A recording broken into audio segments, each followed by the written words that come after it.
According to the New York Times, the most recent restriction law on abortion in Texas creates a very concerning time and climate relating to women's rights and safety. It also raises alarming attention into how Texas lawmakers are avoiding judicial review to pass these laws. This in itself is very concerning due to the fact that government officials cannot enforce this law, but instead rely heavily on the private citizen to enforce the law they have passed, according to the New York Times. I will analyze the argument and many claims within the New York editorial. The abortion ruling was stunning, but not surprising. I will first start off by doing the main claim, then going into how Texas lawmakers are skipping out on judicial review to pass these laws, as well as pro-life organizations pushing for more restrictions on abortion. And then to end off with addressing women's rights and safeties in the current climate and how this law has brought worriness to the status of it. The editorial's main claim is as stated. Texas women seeking abortion are faced with an untenable situation. The vast majority of them cannot get a legal abortion in their home state today or the foreseeable future. With little access remains, they will continue to shrink as abortion clinics are forced to close in the coming weeks and months. Although making abortion illegal will not stop abortion, it just stops legal abortions.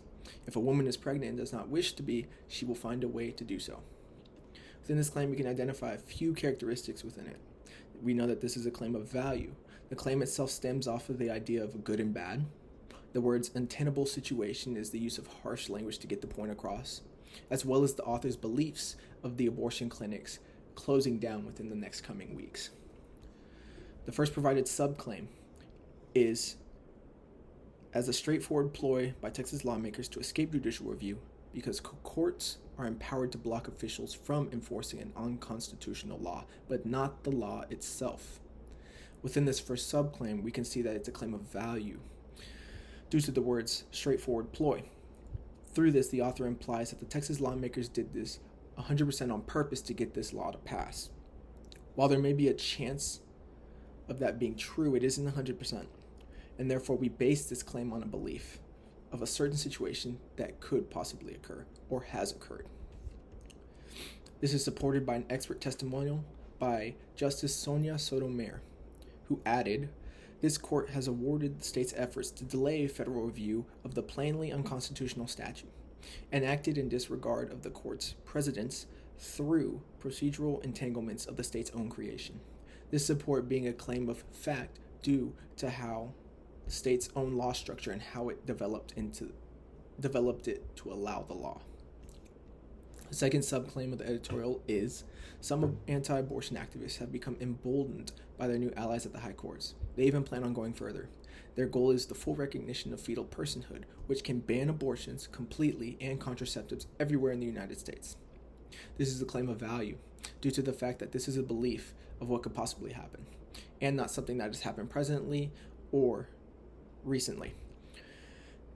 We have not seen anything as full recognition on fetal personhood or the ban of contraceptives. Maybe in the future it possibly may happen, but as currently it has not. The third subclaim of the editorial states, there is no exception to rape or incest, and the plaintiff does not need to be in relation to the individual to bring forward a suit. If it succeeds, he or she is entitled to $10,000 plus legal fees. It's a dream for bounty hunters and a nightmare for everybody else. This in itself is a claim of value due to the word nightmare, more specifically, as stating how it will affect everyone. This is also a terminal value. The use of the word nightmare is to help amplify the situation and bring more awareness to it overall, more awareness to the bad, specifically. This editorial had many subclaims that helped strengthen the main claim's argument. The subclaims also had minimal support to help add more support to the overall argument as well. I have discussed how Texas lawmakers are skipping out on judicial review and pass laws in this manner, as well as pro-life organizations pushing for more restriction on abortion laws since then, and ending with women's rights and safety in the current climate and how this law has brought worriness to the status of it. Hopefully, government officials will take a more serious look into these actions and see how it has affected women's rights and safety when dealing with new abortion restriction laws or laws in general.